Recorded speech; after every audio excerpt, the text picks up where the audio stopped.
This video will cover how to solve horizontally launched projectile problems and projectile problems that are launched at an angle.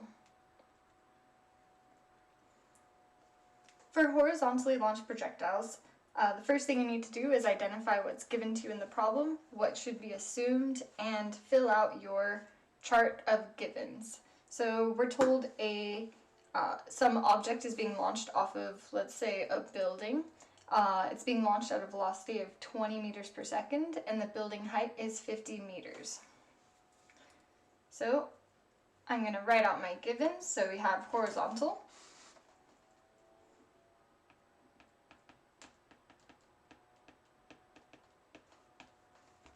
and vertical.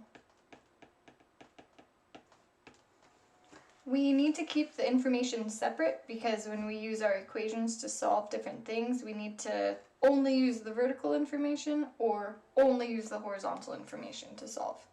So we have delta x, which is the overall horizontal range, and we have delta y, which is the overall change in vertical position, or like the height.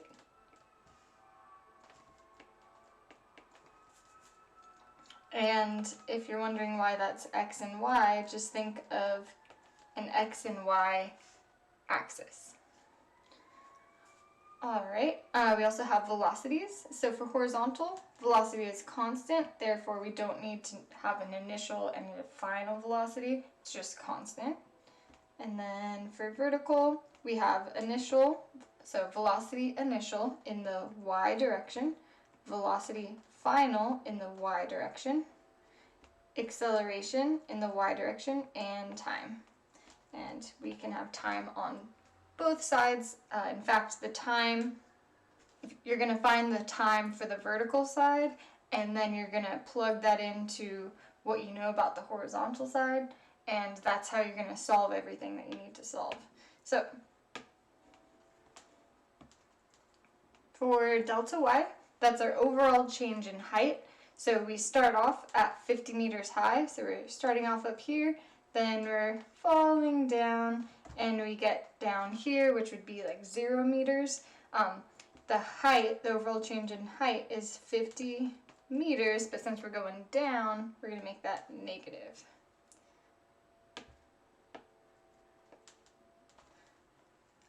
Next, let's look at delta x. So delta x is generally what you're going to solve for. If you're asked for the horizontal range, we're looking for delta x. So I'm going to put a question mark there.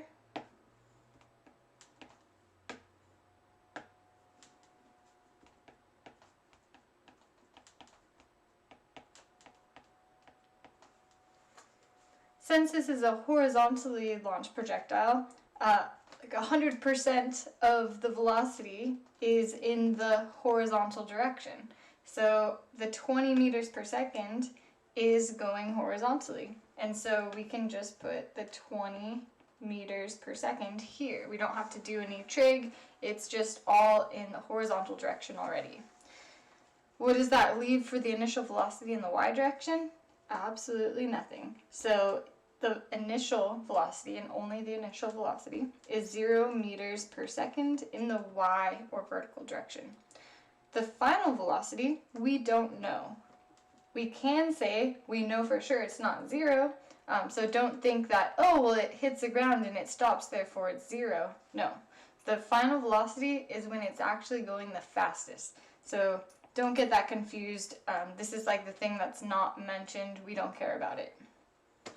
The acceleration due to gravity, AY, is something you should know, negative 9.81 meters per second squared. And that's consistent for all objects that are on planet Earth, that are in free fall. Alright, so now our first step to solving any horizontally launched object is to get the time. Once you get that time, you're going to plug it into the horizontal side and solve for delta x.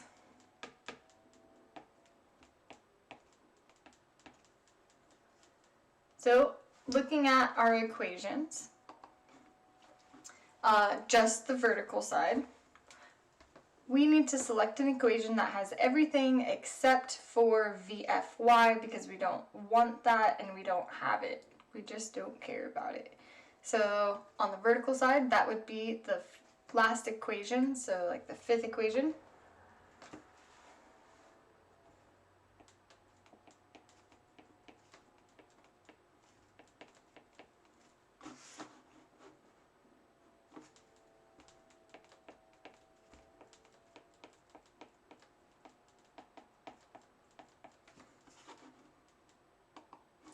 And I just wrote it out here. Always write out your equation in its pure form without plugging numbers straight in. Students who plug the numbers straight in without writing it down make very easy mistakes that they could have avoided. Very avoidable mistakes. Alright, so delta y we said was negative 50.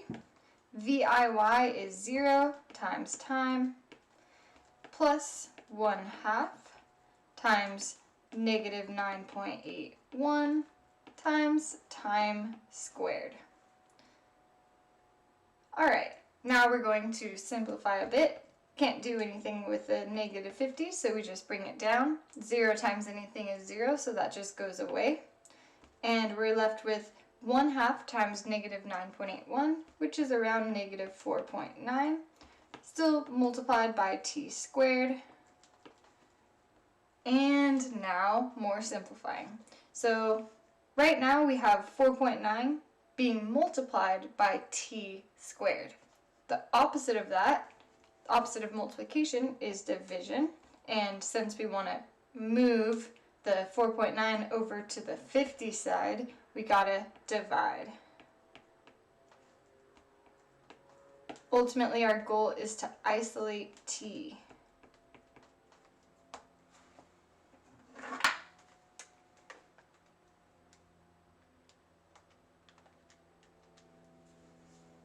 Alright, so I get around 10.2-ish is equal to t squared. Is that your answer for time? No, that's your answer for time squared. We need to isolate t still. So right now it's being squared. The opposite of that is the square root. That allows us to kind of cancel out the square. And so t is equal to whatever the square root of 10 is, or 10.2. And 3.19 seconds is my final answer. Alright, so that is step 1.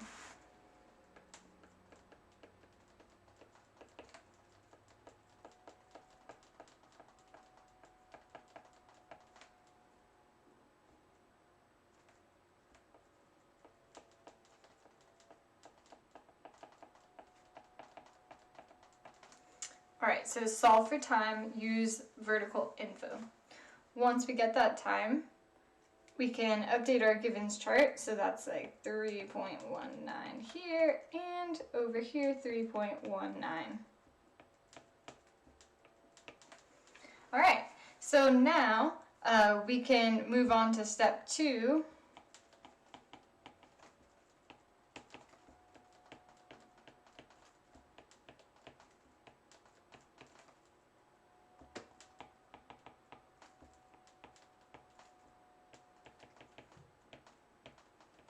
We're going to solve for delta x, or the horizontal range, using the time that we just got. So the equation, on the horizontal side there's only one. Vx equals delta x over t. And, let me hide this. So, since we want to solve for delta x, I'm just going to rearrange the equation to solve for it ahead of time. So, got to multiply t on both sides. And that gives us a new equation of delta x is equal to vx times t. Alright, so this is what we're going to use. In fact, I'm going to just delete this part.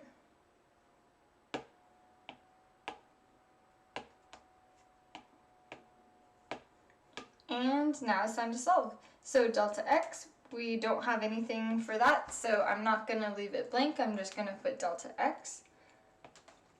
Then I'm going to plug in the 20 meters per second for Vx right here.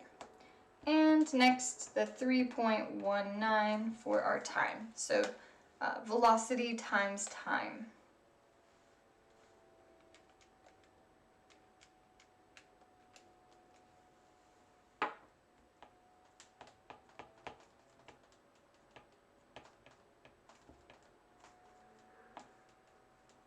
Which gives us 63.8 meters. So what does that mean? It means that's how far it traveled horizontally. So 63.8 meters. So if you put a cup here, this is where the ball would land if it was flying off of the building to land in a cup. All right, and that's it for the horizontal.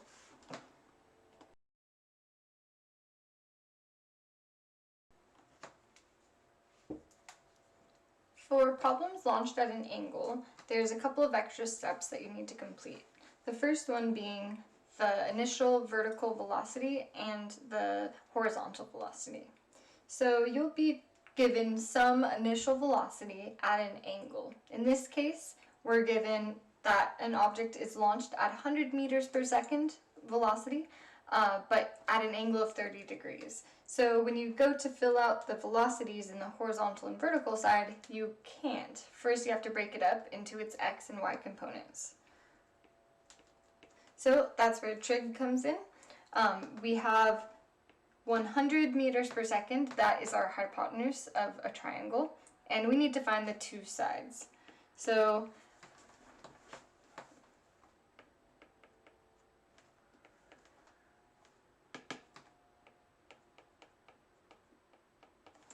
we'll be using the sine and cosine trig functions.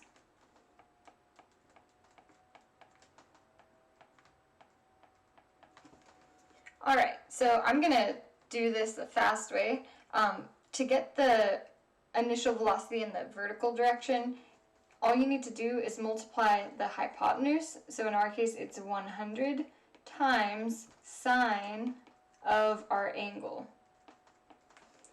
And for the horizontal velocity, we're going to multiply this. It's almost the same, it's pretty much the same exact format, but it's 100 times cosine of our angle.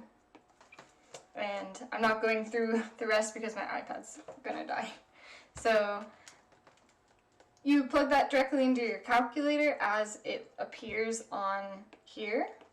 So I'm typing 100 and then times sine, and then on your calculator it should open up the parentheses and you're just going to type 30 and then enter. And you should get 50. For cosine, same thing, so 100 times cosine of 30, and I get 86.6. Alright, that gives us our two velocities that we need, one vertical, one horizontal. So for the vertical, that's our initial velocity, 50. Horizontal, 86.6. And now we don't have to worry about the 100 or the 30 anymore. We're representing that in the x and y directions. Alright, so now to analyze the problem. We're going to deal with the first two parts of this question, which would be the total time in the air and the total horizontal range. And we're going to use these givens for those two questions. Later, we will create a new set of givens to calculate the maximum height. Alright, so in this case, if the object starts on the ground and ends on the ground, the overall change in height, so it's starting here, ending here, vertical displacement, which is what this is, delta y, only considers the final position and the initial position. So at the beginning, it starts at ground level, the ending starts at ground level, Overall, the change is 0. That's important to remember. 0 meters. The final velocity, we now also know because the velocity vector at the beginning is going to be equal to the velocity vector at the end, but in the opposite direction. And that's because the parabola is symmetrical. So if you know something, if you know information at a point on one side, you're going to know the information on that same point on the other side across from it, just change the direction. And we indicate direction with the symbol either positive or negative. So -50.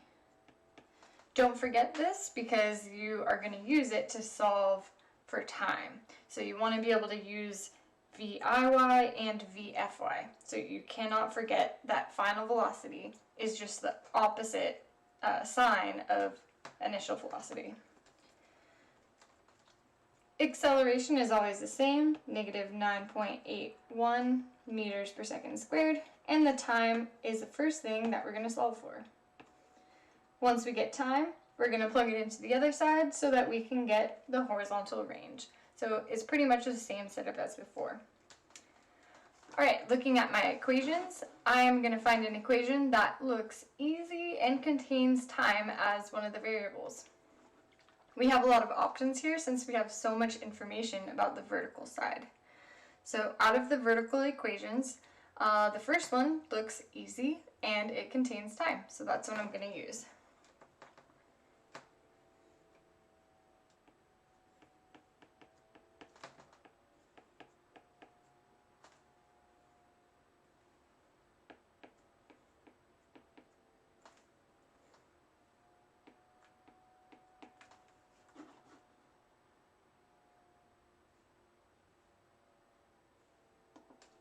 Alright, so now that I have that written out in its pure form without any numbers plugged in, now I'm going to substitute for my actual numbers. VFY is -50, VIY is +50, plus 9.81 times time, which is our unknown. Well, since 50 is all by itself and it's not being multiplied by anything, we can't really do much other than subtract it on both sides. So 50 minus 50 is just 0, so that goes away. -50 minus 50 becomes -100, and that is equal to, whoops, and I forgot the negative, -9.81 times time.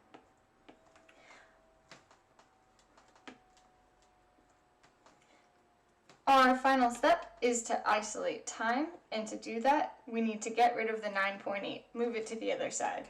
Since they're currently being multiplied together, the opposite of that is division.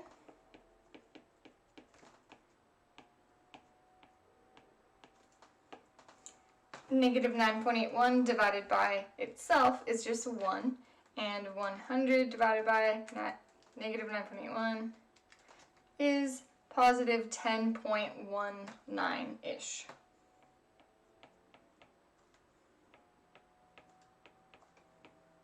And that is what the time is equal to. Once we get the time, we're going to plug that in to our givens table.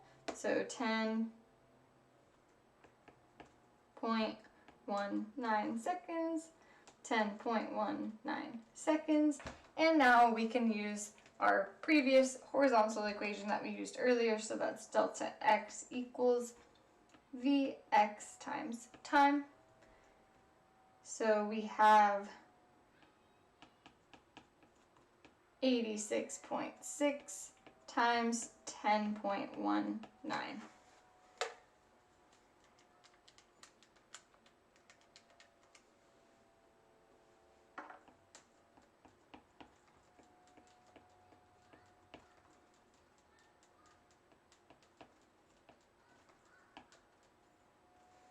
And I get 182.45 meters as how far it travels.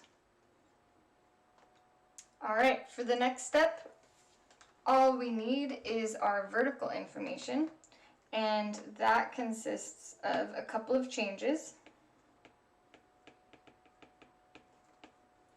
So first I'm just going to write out what information, like what are the different variables. So delta y, VIY, VFY, AY, and time.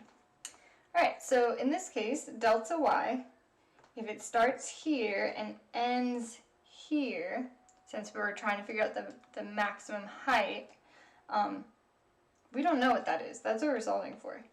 So that's our question mark. VIY is the same as it was before. So that is 50 meters per second.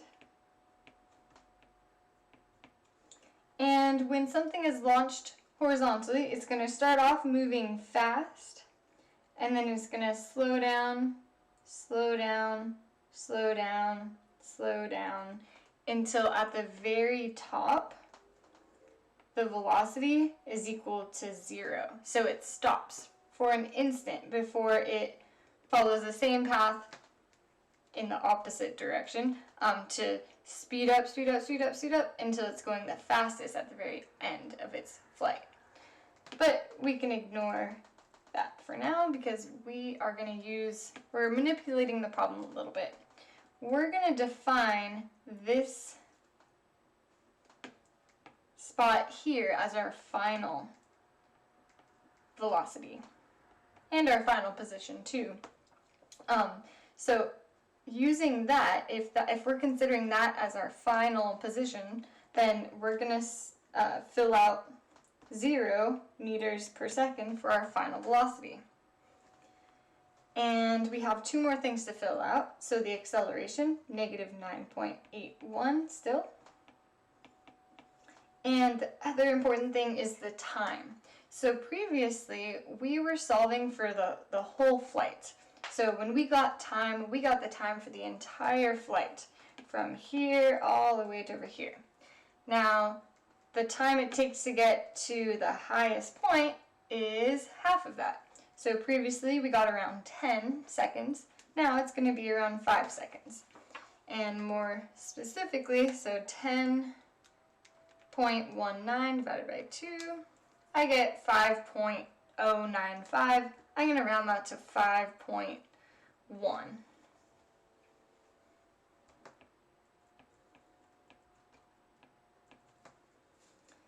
Alright, so the big changes here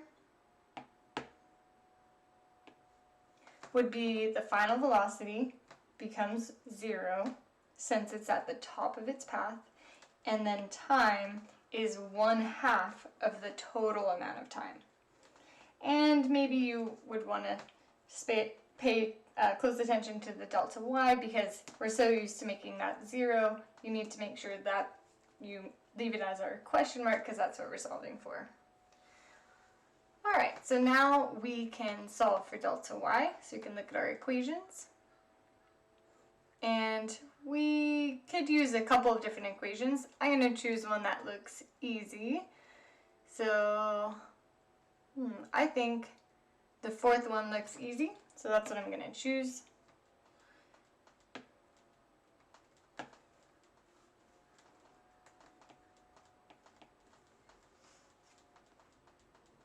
So delta y is equal to VFY times time minus 1/2 acceleration times time squared. The reason why I chose this one is because I know that VFY is 0, and so this is going to go away since I'm multiplying by 0. Delta y, we don't know that. Don't leave it blank. Just bring down the delta y. And 0 times, and I'm not even going to bother writing the 5.1 because I just know this is going to become 0. And so I'll continue on. So negative 1/2. Actually, let's see. Yeah, okay, 1/2 times negative 9.81. Yeah, okay, I'm changing this up a little. So I'll do 0 minus 1/2 times negative 9.1 times time 5.1 squared. Alright, so 5.1 squared, that's going to be the first thing I do. And I get 26.01. I'm going to just round to 26. Multiplying that by 1/2 times negative 9.81, which is going to give us negative 4.9-ish. And delta y is equal to negative. So whatever we get, we're going to make positive. So 4.9, or negative 4.9 times 26.